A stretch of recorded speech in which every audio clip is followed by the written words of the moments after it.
आज़ादी का दिन है, स्वतंत्रता दिवस की बेला है और ऐसे में हम बात कर रहे हैं आज़ाद योद्धाओं की, जिन्होंने आज़ाद भारत में कोरोना जैसे संक्रमण काल में चुनौतीपूर्ण स्थितियों में अपनी सशक्त भूमिका निभाई है और सशक्त उपस्थिति भी दर्ज कराई है। आज हम आपकी मुलाकात कराने वाले हैं इंदौर के जाबाज कलेक्टर श्री मनीष सिंह जी से। जी हाँ, मनीष सिंह जी उन योद्धाओं में से एक हैं जिन्होंने इंदौर जिले को कोरोना जैसे खतरनाक वायरस से जूझने के लिए, कोरोना जैसे खतरनाक वायरस से निपटने के लिए एक ऐसा कड़ा एक्शन प्लान बनाया जो कि आज सीधे तौर पर उनको योद्धा परिभाषित करता है। सर, सबसे पहले आज़ादी के 3 रंगों के साथ आपको बहुत सारी स्वतंत्रता दिवस की शुभकामनाएं। धन्यवाद। और मैं उम्मीद करता हूं कि सर, मैंने आपको योद्धा शब्द का इस्तेमाल किया है आपके नाम के साथ, तो इसे आपने कारगर भी किया है, साबित भी किया है और जनता की सेहत की सुरक्षा के लिए, उनकी जान की सुरक्षा के लिए आपने एक योद्धा की भूमिका निभाई है। इस स्वतंत्रता दिवस को सर कैसे याद करते हैं और इस कोरोना काल ने सर आपको कितनी चुनौतियों से जूझने के लिए जो है तैयार किया है? देखिए, योद्धा तो पूरा शहर रहा है ये। जब वायरस यहाँ पर स्प्रेड हुआ था, अगर फरवरी मार्च बोल रहे हैं, और मार्च अंत में स्थिति ख़राब हुई थी, पूरा शहर ने खड़े होकर के इससे लड़ाई शुरू की थी। और लॉकडाउन, मुझे याद है उस समय स्ट्रिक्ट लॉकडाउन किया गया था और उस लॉकडाउन में जनप्रतिनिधियों की टीम्स लगी थी पूरे शहर में। और जो गरीब बस्तियाँ थीं, लगभग 2.5 लाख घर रहे होंगे लोअर मिडिल क्लास और गरीब बस्तियों के, उन सभी को फ्री राशन डिस्ट्रीब्यूशन करना, अन्य व्यवस्थाएं करना, उस सब में जनप्रतिनिधियों का बहुत सक्रिय रोल था। पूरे शहर ने, जहां भी हम लोगों को सहयोग की आवश्यकता होती थी, पूरे शहर ने वो सहयोग दिया, चाहे क्वारंटाइन सेंटर्स बनाने का हो, चाहे किसी प्रकार की भी अन्य व्यवस्थाएँ हों, और डॉक्टर्स के स्टे की व्यवस्थाएँ हों, और सभी शहर, पूरा शहर, यहाँ के नागरिक सब एक तरह से खड़े हुए। और फिर जब अवेयरनेस की बात आई, तब भी मुझे बतलाने में खुशी होती है कि इस शहर में जो अवेयरनेस है कोरोना के प्रिकॉशंस को लेकर के, वो देश के अन्य शहरों की तुलना में बहुत ज़्यादा है। उसमें ही माना जा सकता है कि इंदौर में अवेयरनेस कोरोना सुरक्षा को लेकर के सबसे ज़्यादा है पूरे देश के सभी शहरों को अगर देखा जाए।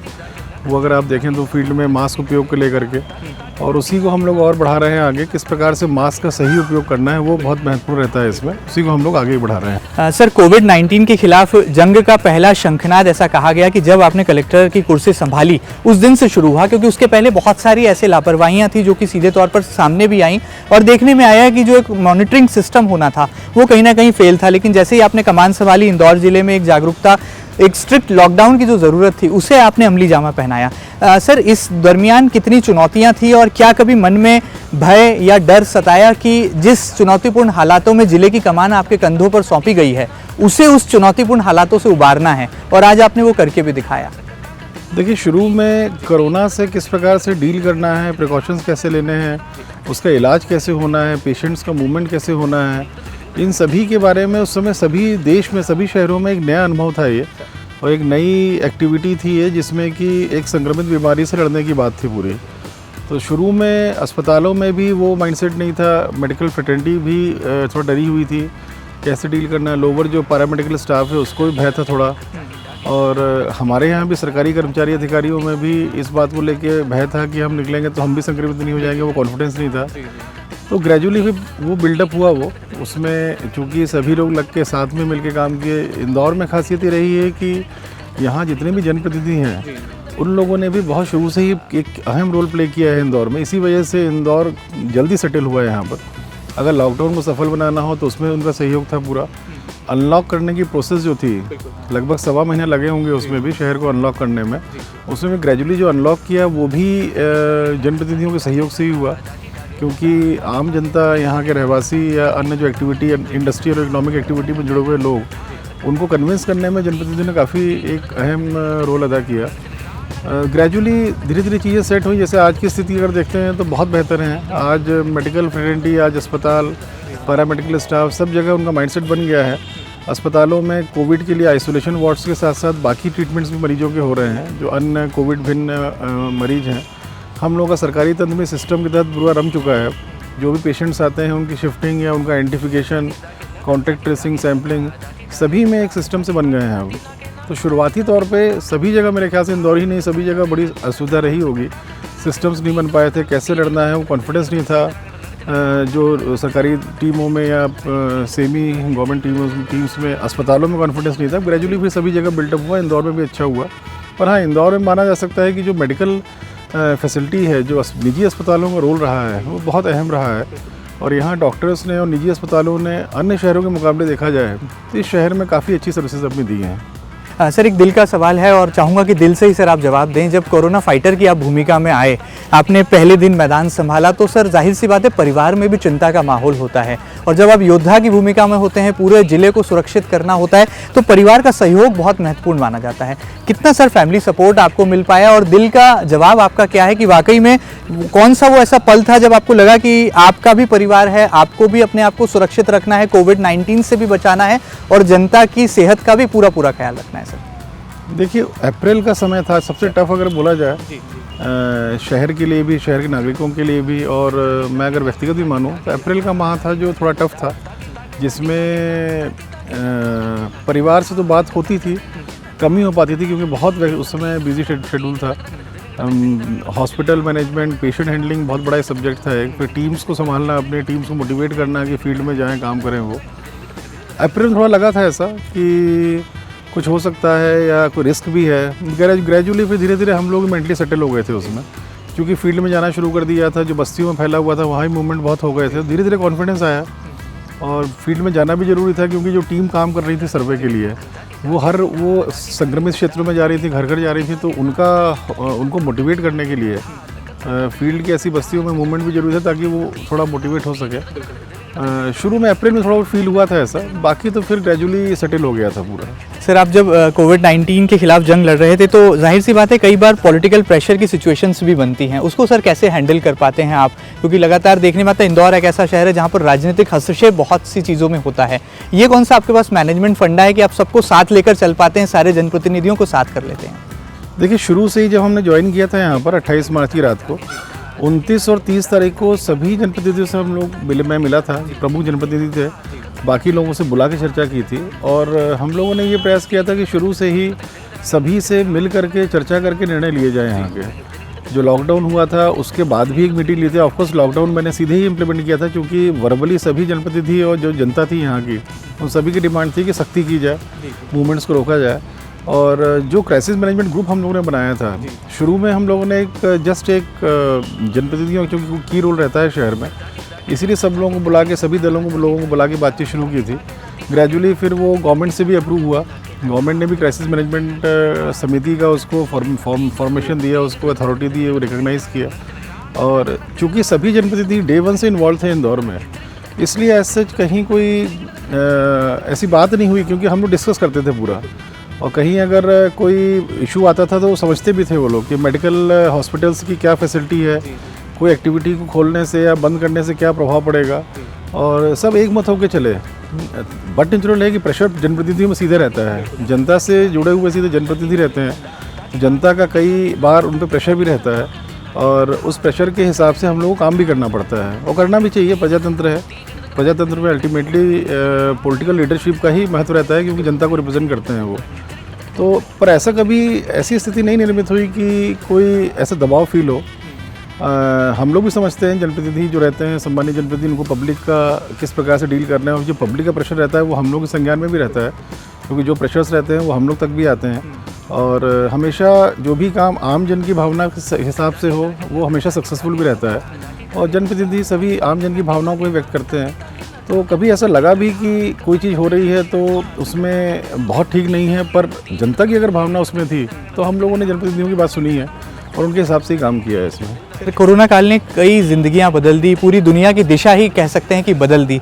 सर, आपके लिए वो कौन सा सबक था जो कि आपने भी सीखा, आपको भी महसूस हुआ कि ये जो अनुभव आज ज़िंदगी का आप पा रहे हैं, ये बहुत आगे आने वाली कई सालों तक काम आने वाला है? और कौन सी ऐसी बात थी जो आपको इस कोरोना के संक्रमण काल में सीखने को मिली? सर देखिए, अप्रैल का महीना था, जब 15 से 20 अप्रैल का समय था, वो सबसे एक तरह से देखा जा सकता है एक टफ पीरियड था इंदौर के लिए।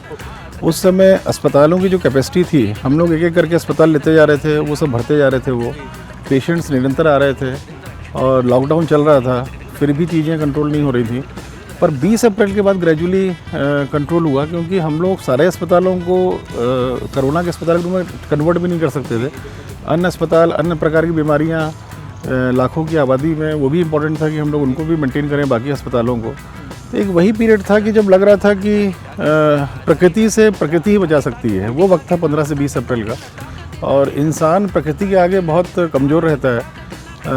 उसके बाद फिर प्रकृति ने, जिसको ईश्वर बोल रहे हैं या कुछ भी बोल रहे हैं, 20 अप्रैल के बाद चीज़ें संभलना शुरू हुई फिर, और काफ़ी फिर नियंत्रित रहा। सर आप ईश्वर में भी आस्था रखते हैं, आध्यात्मिक भी हैं, अफसर हैं, कड़क मिजाज भी हैं, लेकिन आध्यात्मिक भी हैं। आपके बारे में मैंने सुना है कि बहुत आध्यात्म प्रेमी हैं और जब भी मौका लगता है तो ईश्वर का सानिध्य, गुरुजनों का सानिध्य पाने आप पहुंच जाते हैं। किस तरह से आपको लगता है कि जब ऐसे चुनौतीपूर्ण हालातों जिनका आप जिक्र कर रहे हैं, गुरुजनों के बीच आप पहुंचे, ईश्वर की शरण में जब आप गए, तो आपको महसूस हुआ कि अब इंदौर जिला सुरक्षित है और अब यहाँ से हम एक सकारात्मक कदम जो है आगे बढ़ा रहे हैं और कोविड-19 के खिलाफ जो जंग का शंखनाद आपने किया था कि योद्धा के तौर पर, उसमें अब हम जो है सेफ लाइन की तरफ जा रहे हैं, ग्रीन सिग्नल आपको मिल रहा है? 20 अप्रैल के बाद मान सकते हैं कि जो भी परिस्थितियाँ थी उस समय की, जो फील्ड से, क्योंकि हर समय एक फील आता था अस्पतालों का कि कितने बिस्तर खाली हैं, कितने पेशेंट्स निकल के आ रहे हैं, वो एक अनुभव रहता था पूरा फील्ड की इन्फॉर्मेशन के हिसाब से।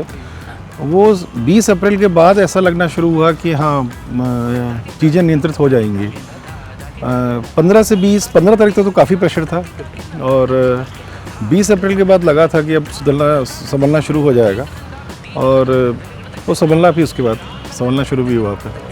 सर इस पूरी जंग में सर जो है हमने कई ऐसे कोरोना वॉरियर्स हैं जिन्हें खोया है, कई ऐसे डॉक्टर्स हैं जो कि कोविड-19 का शिकार हुए हैं।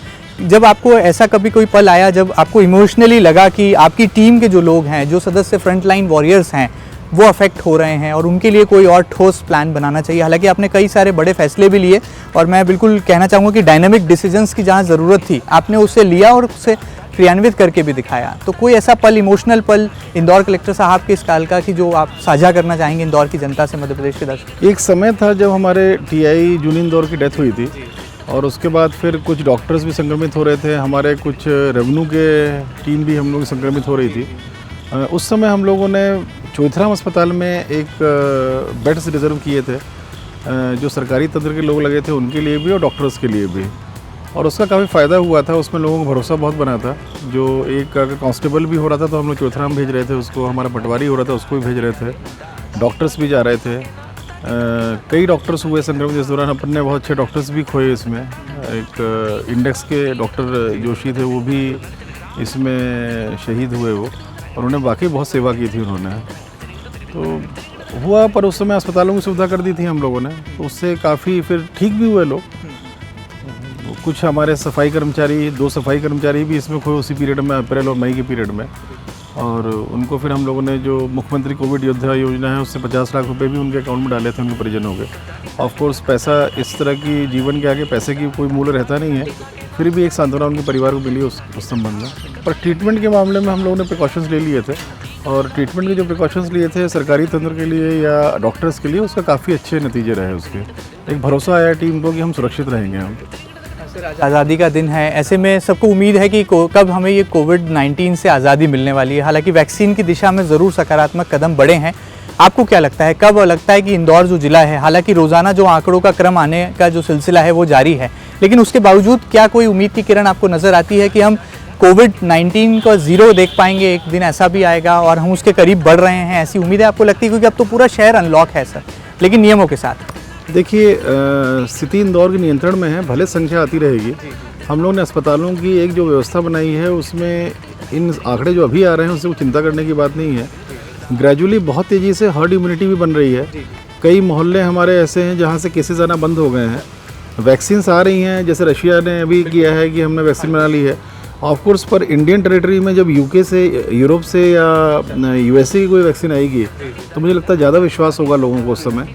पर हाँ, ऐसा लगता है कि ग्रेजुअली लोगों में रेजिस्टेंस डेवलप हो रहा है, हर्ड इम्यूनिटी क्रिएट हो रही है, और वैक्सीन आए चाहे नहीं आए, काफ़ी 1-2 महीने में चीज़ें सेटल होंगी काफ़ी, और इस चीज़ से जो एक पैनिक है या जो भय है कुछ रिड्यूस होगा इसके रिड्यूस होगा। इस बीच वैक्सीन कोई ना कोई कभी आएगी, अगर ऑक्सफोर्ड की आ जाती है या यूएसए जो वर्क कर रहा है उस पर आ जाती है, डेफिनेटली लोगों को रिलीफ उसका ही मिलेगा।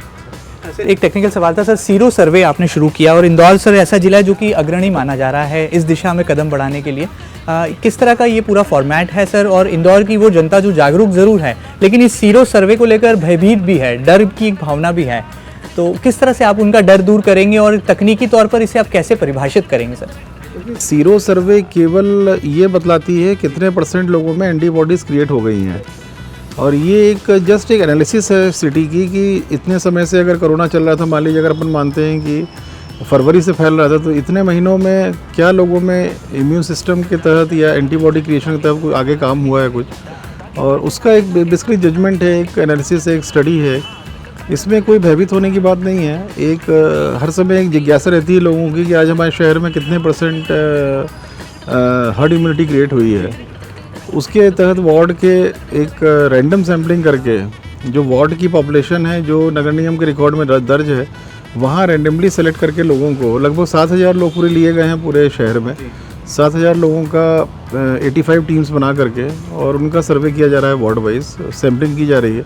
सैम्पलिंग के बाद जो भी टेस्टिंग एनालिसिस जो भी होगी मेडिकल लाइंस में, उसके बाद फिर हर्ड इम्यूनिटी कितने % आई है शहर में, वो उसका आकलन हो सकेगा। तो ये एक जस्ट स्टडी है, इसका कोई इलाज को लेकर के, इसके निदान को लेकर के कोरोना की कोई वो नहीं है। बस एक स्टडी है कि कोरोना वायरस के अगेंस्ट लोगों की, यहाँ के नागरिकों की बॉडी में कितना एंटीबॉडीज़ क्रिएट हुई हैं। सर, एक लीडर की पहचान विपरीत हालातों में ही होती है। जब स्थितियां प्रतिकूल होती हैं तो सही नेतृत्व अगर जिले के पास हो तो तमाम जो समस्याएं हैं उसका समाधान मिल जाता है। आपको लीडरशिप क्वालिटी सर कितना इस समय महत्वपूर्ण नज़र आई, क्योंकि कई ऐसे फैसले आपको लेना होते थे जो कि लगता था कि कठोर हैं लेकिन लेना ज़रूरी है जनता की सुरक्षा के लिए।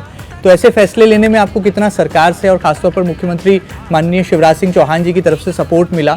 और जब जिले को बचाने की बात आती थी तो ये कहा जाता था कि इंदौर के पास मनीष सिंह जी हैं, इसलिए इंदौर को कुछ नहीं होगा, चिंता ना कीजिए। ये सरकार की भी भावना थी सर।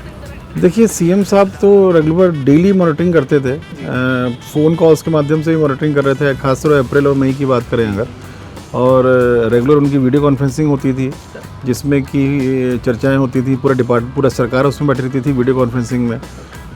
इसके बाद फिर उनके व्यक्तिगत फ़ोन कॉल्स भी शहर के आकलन के लिए सब जगह जाया करते थे प्रमुख लोगों के यहाँ पर। तो उन्होंने बहुत रेगुलर मॉनिटरिंग की, जो भी आवश्यकता थी उसकी पूर्ति शासन से इमीडिएटली मिली।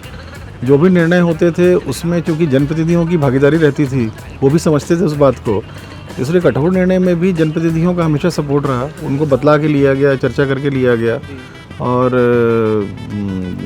सभी की सहमति के बाद ही लिया जाता था। सीएम साहब भी हमेशा ये स्ट्रेस करते थे कि जो क्राइसिस मैनेजमेंट ग्रुप में जो निर्णय हो उसके माध्यम से सब निर्णय लिए जाएँ।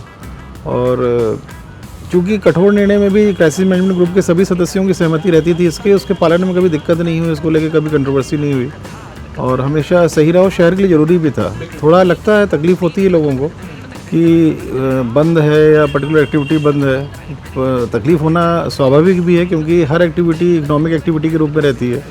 कोई भी एक्टिविटी बंद करते हैं तो उसमें उससे जुड़े परिवारों की रोजी रोटी की बात भी रहती है, लाइवलीहुड की बात रहती है। तो पर यह है कि कुछ चीज़ें काफ़ी लंबे समय तक बंद करके रखनी पड़ी हम लोगों को क्योंकि वो ज़रूरी था। वो अभी भी कुछ चीज़ें एक्टिविटीज़ बंद है, जैसे रेस्टोरेंट्स हो गए, स्कूल्स हो गए, काफ़ी सिनेमा हॉल्स हैं, एंटरटेनमेंट एरियाज़ हैं। और तो गवर्नमेंट ऑफ इंडिया ने कुछ सोच के बंद किया है, उनको बंद रखने का पीछे रीजंस भी हैं कि किस प्रकार से कोरोना का नियंत्रण करना है, और सही भी निर्णय है गवर्नमेंट ऑफ इंडिया का। वो सर, कोई ऐसा पल आया जिसने आपको प्रभावित किया या आपको आहत किया? जिस तरह से दुकानें जो खोलने का पहले लेफ़्ट राइट सिस्टम शुरू हुआ, इवन ऑड की भी चर्चा चली, लेकिन कई बार ऐसा देखने में आया कि लोगों ने नियमों की अनदेखी करी। जहां पर क्राउड नहीं जमा होना था वहां पर भीड़ के नज़ारे भी देखने को मिले। तो क्या कभी आपको इन सब चीज़ों ने प्रभावित किया कि आप इतनी ईमानदारी से ज़िले की जनता की सुरक्षा के लिए कदम उठा रहे हैं, एक्शन प्लान बना रहे हैं, जिला प्रशासन सजग है, मॉनिटरिंग कर रहे हैं, 24 घंटे 7 दिन लगे हैं और जनता का सहयोग नहीं मिल रहा है या एक किसी वर्ग विशेष का सहयोग नहीं मिल पा रहा है? कभी कोई ऐसा पल आया कैसा जिसने आपको एक योद्धा के तौर पर प्रभावित किया या कहा जा सकता है आहत किया? देखिए, हम लोग तो जो सही था शहर के लिए वो करते जा रहे थे। ये बात ज़रूर ही, इतना फीडबैक मैकेनिज्म हम लोगों का भी रहता है कि शहर में क्या लोग सोच रहे हैं, फीडबैक आता है पूरा वो। और ये भी फीडबैक आता था कि जो भी निर्णय ये सख्त वाले हो रहे हैं इसको लेके कहीं ना कहीं जनता में या कुछ जैसे व्यापारी में मध्य क्षेत्र का इशू आया था तो लोग उसमें संतुष्ट नहीं थे, उनका कहीं ना कहीं उसको लेके विरोध था, वो भी आता था हम लोगों के पास में। फिर उसमें चर्चा भी होती थी। ऐसा भी नहीं होना चाहिए किसी प्रशासनिक व्यक्ति को कि अगर कोई निर्णय कर रहा है तो वो किसी को सुना ना, फिर जनप्रतिनिधियों के पास भी फीडबैक आते थे। तो कई बार चैलेंजेस लेने पड़ते हैं। जैसे मध्य क्षेत्र का इशू था, पहले ये प्रयास था कि लेफ़्ट राइट बतौर चलता रहे वो, पर उसको लेकर के व्यापारी बिल्कुल ही सहमत नहीं थे उसमें हमने बैठक भी बुलाई थी उनकी, और उनकी जस्ट उनका एक इम्प्रेशन लेने के लिए कि उनका क्या सोच है। उसमें भी जो मुझे फीडबैक मिला, जो चर्चा हुई, लगभग हम लोग 1-1.5 घंटे चर्चा हुई उसमें भी जो व्यापारियों का मत था वो बहुत ज़्यादा डिस्परेट थे कि खोला जाए। उसका रीज़न ये था कि व्यापार भी बिल्कुल ही प्रभावित हो गया था और हर व्यापारी के माध्यम से बहुत सारे एक अन्य परिवार भी जुड़े रहते हैं। लेबर वर्ग हो गई, उनके कर्मचारी हो गए, ट्रांसपोर्ट वर्ग हो गया, उनका भी सब जुड़ाव रहता है। वो कहीं ना कहीं रोज़गार इंडायरेक्टली एक व्यापार खुलने से या कोई दुकानें खुलने से, थोक की, खिरची की, वो इंडायरेक्टली और भी लोगों को रोज़गार मिलता है, उनकी एक्टिविटी बढ़ती है उनकी। उसमें जनप्रतिनिधियों का भी मत ये था कि नहीं खोलना चाहिए उसको, तो उसमें फिर रिस्क लेके खोलना पड़ता है कई बार चीज़ों को, कि जनता के भावनाओं के विपरीत कोई नहीं जा सकता है ना। कोई एक जनप्रतिनिधि भी कार्य करते हैं तो आम जन के लिए करते हैं, प्रशासनिक सिस्टम भी काम करता है तो अल्टीमेटली जनता के प्रति रिस्पॉन्सिबल रहता है। तो अगर ऐसा लगा हम लोगों को तब, और समय भी बहुत हो गया था, कब तक बेचारे यहाँ के व्यापारी वर्ग भी सफ़र होते हैं इसमें, 3-4 महीने का वक्त हो गया था। तो हम लोगों ने भी थोड़ा हिम्मत करके रिस्क लेके खोला। पहले हम लोगों ने अस्पतालों की व्यवस्था को सुदृढ़ किया। जब ये बात आई खोलना है तो जो 28 अस्पताल थे, निजी अस्पताल थे, उनको हम लोगों ने एक्टिवेट किया। उसमें बेड संख्या बढ़ाई हम लोगों ने, ताकि कभी ऐसी परिस्थिति निर्मित नहीं हो कि मरीज रहें और अस्पतालों में बिस्तर न मिले। तो उसको हमने ज़रूर सुदृढ़ किया। इस बीच में सुपर स्पेशलिटी अस्पताल भी हम लोगों का पूर्ण हो गया है।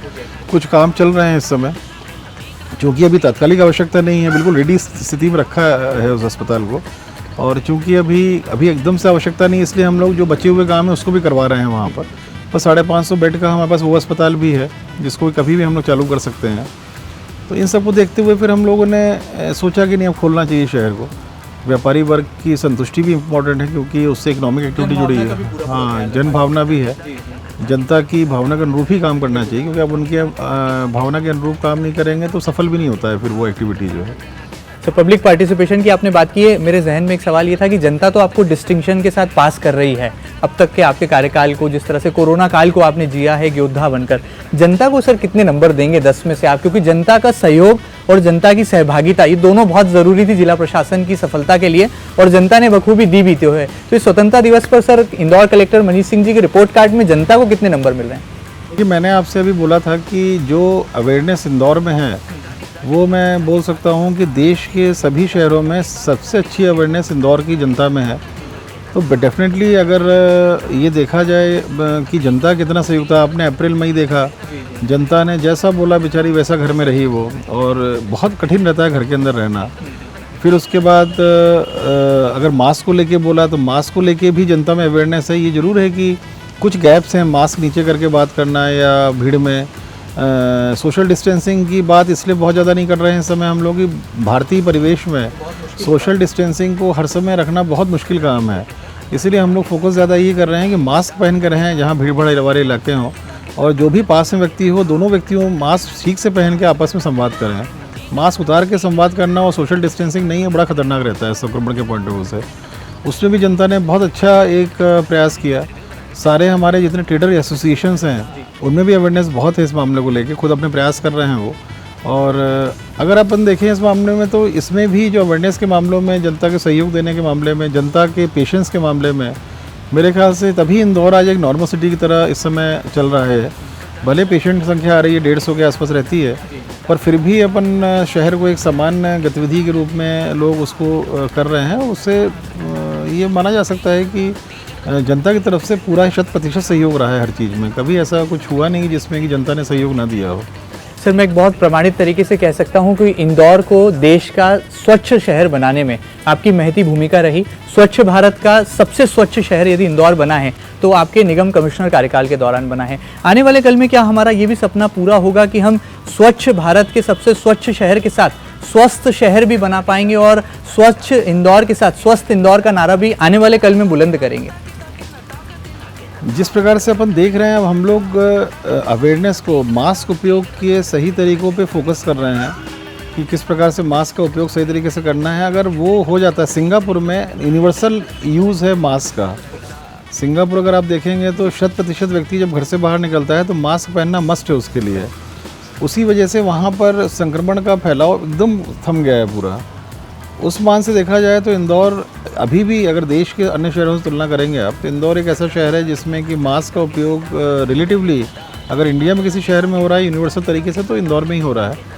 थोड़ा बारीकी से और इसको अगर फोकस करके जितने भी हमारे प्रमुख ऐसे शॉपकीपर्स हैं या जो ऐसी संस्थान है जहाँ भीड़ आती है, बारीकी से अगर उसको और कर लेंगे कि सही उपयोग हो बातचीत करने में, आपस में जब डिस्टेंसिंग कम रहती है, तो मेरे ख्याल से एक यूनिवर्सल एप्लीकेशन की तरह सिंगापुर की तर्ज में इंदौर में भी मास्क का उपयोग हो जाएगा और हम स्वस्थ शहर तरफ आगे बढ़ चलेंगे।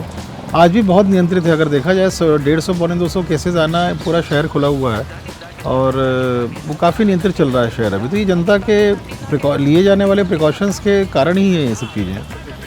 सर, एक योद्धा होने के नाते किस तरह से आपकी लाइफस्टाइल बदली है सर, और ख़ासतौर पर आपने कौन सा ऐसा शेड्यूल अपनाया है, क्योंकि इम्यूनिटी को भी पूरा बनाए रखना है, जनता की सेहत की चिंता भी करना है, प्रशासनिक कप्तान की भूमिका भी निभाना है, तो वो कौन सा डाइट प्लान है, वो कौन सी लाइफस्टाइल का तरीका आपका है जो कि आप फिट भी रहते हैं और हर निर्णय लेने में जो है एक डायनेमिक अंदाज भी आपका देखने को मिलता है? देखिए, लाइफ स्टाइल तो अभी यहाँ पर जब मैं आया इंदौर में, उसके पहले मैं सुबह जल्दी उठा करता था 5:30 बजे, और पर यहाँ आने के बाद रात में जो हॉस्पिटल मैनेजमेंट का काम चलता था अप्रैल मई में, वो रात में बहुत लेट तक चलता था। वो मरीजों का मूवमेंट रहता था, अस्पतालों से फ़ोन रहते थे, मरीजों के रिलेटिव्स की तरफ से फ़ोन रहते थे, तो लेट सोना की आदत पड़ी है। अब धीरे धीरे इसको इम्प्रूव कर रहे हैं कि सुबह फिर से जल्दी उठें। अभी थोड़ा जल्दी उठना शुरू किया भी है और कुछ अभी एक्टिविटीज़, सोशल एक्टिविटीज़, अपनी हेल्थ एक्टिविटीज़ शुरू की हैं। वॉकिंग हो गई या साइकिलिंग हो गई, कभी वॉकिंग कभी साइकिलिंग से करते हैं। और जब थोड़ा सेटल डाउन हो जाएंगे तो लॉन टेनिस खेलता हूँ मैं, तो रेजिडेंसी क्लब में लॉन टेनिस शुरू कर देंगे। बाकी as such health diet plan तो जो सामान्य रहता है वही सामान्य रहा है, कोई ऐसा उसमें नहीं रहा। पर हाँ, कुछ काढ़ा हो गया, कुछ होम्योपैथिक मेडिसिन हो गई, गार्गल हो गया, स्टीम इनहेलेशन हो गया, ये सब रेगुलरली कर रहा हूँ इसको। तो स्टीम इनहेलेशन और गार्गल, नीति वगैरह जो है, ये बहुत इंपॉर्टेंट, जो मुझे ऐसा लगता है कि इसको रेगुलरली लोगों को लेना चाहिए जब तक कि संक्रमण का वैक्सीन नहीं आ जाता है। सर, स्वतंत्रता दिवस की ये बेला है और क्या लगता है आज मन में देशभक्ति, राष्ट्र प्रेम हर व्यक्ति के, हर बाशिंदे की जहन में जाग जाता है। तिरंगे के 3 रंग आंखों में जो है लहराते नजर आते हैं। आपको भी लगता है, गर्व होता है कि आप जिस तरह से भूमिका निभा रहे हैं और अपना जो दायित्व है, जो सरकार ने आपको सौंपा है, जो कर्तव्य निष्ठा है, देशभक्ति की भावना किस तरह से आज के इस कोरोना संक्रमण काल में आपके मन में जो है अभिव्यक्त हो रही है सर?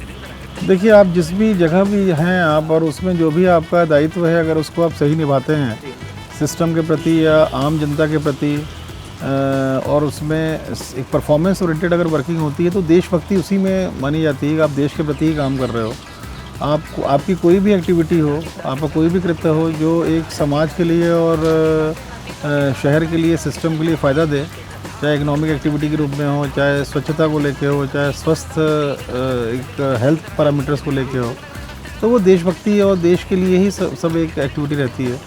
तो मेरे ख्याल से सभी लोग अगर देश के लिए काम करना चाहते हैं, देशभक्ति है जो लोगों में है भी बहुत, तो जो भी दायित्व उनका है उस दायित्व को ठीक से निर्वहन करें वो, और उस निर्वहन करने के माध्यम से अपने आप ही आप देश के प्रति एक समर्पित भाव से कार्य कर रहे हैं, यह माना जाएगा। ये तो जो दायित्व जिसका है वो दायित्व ठीक से करें। सरकारी तंत्र में ऊपर से लेकर नीचे तक हैं सब लोग, वो लोग ठीक से काम करें, निर्णय सही समय पर निर्णय लेने में विलम्ब न करें, जो कार्य मिला है उसको ठीक से करें। ऐसी जो निजी क्षेत्रों में हैं उनके जो दायित्व रहते हैं समाज के प्रति, अपने खुद के सिस्टम के प्रति, अपनी कंपनी के प्रति, अगर वो ठीक से करें तो अल्टीमेटली हर चीज़ एक जनरल नेशनल डेवलपमेंट को कंट्रीब्यूट करता है पूरा। हर व्यक्ति अगर अपना दायित्व ठीक से निभाए तो मेरे ख्याल से उससे बड़ा कुछ भी, एक नेशनल डेवलपमेंट पे कंट्रीब्यूशन, उससे बड़ा कुछ नहीं हो सकता है। ठीक बात है सर। इंदौर की जनता से आप क्या अपेक्षा रखते हैं, एक इंदौर कलेक्टर होने के नाते, प्रशासनिक मुखिया होने के नाते, कि आप चाहते हैं कि इंदौर की जनता ये चीज़ और करे ताकि आने वाले दिनों में हम जब ये जंग जीत जाएंगे तब हम ये गर्व से कह पाएंगे कि हम इंदौरी हैं? देखिए, इंदौर की जनता पूरा सहयोग दे रही है। मैं ये बताना चाहूँगा कि कोई इसमें घबराने की बात नहीं है। प्रिकॉशन रखें अपना, मास्क का उपयोग सही तरीके से करें। मास्क का उपयोग जब भी किसी से बात कर रहे हैं, कोई आपसे बात कर रहा है और सोशल डिस्टेंसिंग नहीं है या भीड़ भाड़ इलाके में है, तो आप ज़रूर से आप उसको मास्क को लगा के ही बात करें। आप डिस्टेंस में हैं, दूर बैठे हैं, दूर खड़े हैं, तब आप मास्क के बगैर ही बात कर सकते हैं। और मेन फोकस मास्क पे देना चाहिए लोगों को। बाकी हाथ का सैनिटाइजेशन, अगर आप किसी भी फॉरेन बॉडी को टच कर रहे हैं आप, तब आप हाथ धो लें या सैनिटाइज़ कर लें हाथ आप, वो बात है। पर मास्क का उपयोग बहुत इंपॉर्टेंट है, जिससे कि नाक और मुंह में कोई भी, क्योंकि इस समय जो संक्रमण फैल रहा है वो ज़्यादातर पर्सन टू पर्सन कैरी हो रहा है। तो पर्सन टू पर्सन कैरी होने को रोकने के लिए मास्क बहुत इंपॉर्टेंट हो जाता है। डिस्टेंसिंग बहुत इंपॉर्टेंट हो जाती है। तो अगर आप पास पास हैं तो आप मास्क का उपयोग बहुत ईमानदारी से करें और सामने वाले को भी बाध्य करें कि मास्क पहन के बात करे वो। फिर अंत में जाते जाते आपने इतना सारा हमें वक्त दिया, बहुत सारे आपके दिल की बातें, मन की बातें हमसे साझा की। इस राष्ट्र पर्व की बेला पर क्या खास संदेश होगा इंदौर जिले के सम्मानीय कलेक्टर श्री मनीष सिंह जी का? देखिए, मैं शुभकामनाएं, इस शहर की शुभकामनाएं, बड़ा एक लाइवली शहर है ये, इकोनॉमिकली बड़ा वाइब्रेंट शहर है। मैं यही अपेक्षा करूंगा ईश्वर से और सभी के सभी फिर से वैसी शहर ये हो, फिर से उस प्रकार से लाइवली रहे, उस प्रकार से ही जैसे लोगों की सोशल लाइफ रहती थी। शाम का वक्त रहता था, यहाँ के सिनेमाघर चालू हो, यहाँ के 56 और सराफा में को जाने में दिक्कत नहीं हो, लोगों को डर ना लगे, सराफा फिर से रात की नाइट लाइफ शुरू हो जाए और सभी स्वस्थ रहें। यही शुभकामनाएं करूँगा इस शहर के लिए। चलिए सर, बहुत बहुत शुक्रिया, आपने जो है अपने बिजी शेड्यूल में से हमें समय दिया और बहुत सारी मन की बातें हमसे साझा की। उम्मीद की जा सकती है और बहुत सारी बातें हैं जो कि मनीष सिंह जी से सीखी जा सकती है, किस तरह से स्व अनुशासन जो है वो जीवन में आपको तरक्की तक ले जाता है। एक निडर भावना जो है वो कैसे आपको एक प्रशासनिक मुखिया बनाती है और सही समय पर सही फैसला लेने की जो कला है, जो शैली है, वो मनीष सिंह जी के कार्यकाल से हमें सीखी जा सकती है। और सबसे बड़ी बात यह है कि कोरोना जैसे संक्रमण काल में जब कोविड-19 जैसा जानलेवा खतरनाक वायरस, उसका कहर पूरे देश में, पूरी दुनिया में दिखाई दे रहा है और ऐसे में इंदौर, जिसे कि मिनी मुंबई की संज्ञा दी जाती है, उसे बचाने की जब बात आती है तो सरकार की जुबान पर तो मनीष सिंह जी जैसे जाबाज और निडर और साहसी अधिकारी का ही नाम आता है। तो एमपी न्यूज तो यहाँ पर सर को, यानी कि मनीष सिंह साहब को, इंदौर कलेक्टर को आजाद योद्धा के तौर पर पुकार रहा है और उम्मीद की जा सकती है कि इंदौर की जनता की तमाम अपेक्षाओं पर, जनता की कसौटी पर भी इंदौर के प्रशासनिक मुखिया खरे उतर रहे हैं और आने वाले कल में जब हम जंग जीतेंगे कोविड-19 के खिलाफ तो ये जरूर कहेंगे कि भारत का सबसे स्वच्छ शहर भी इंदौर है। आने वाले कल में सबसे स्वस्थ शहर भी हमारा और आपका अपना इंदौर रहेगा। सर, बहुत बहुत शुक्रिया हमसे खास बातचीत के लिए। एमपी न्यूज के खास सेगमेंट में फिलहाल इतना ही। इजाजत दीजिए, नमस्कार।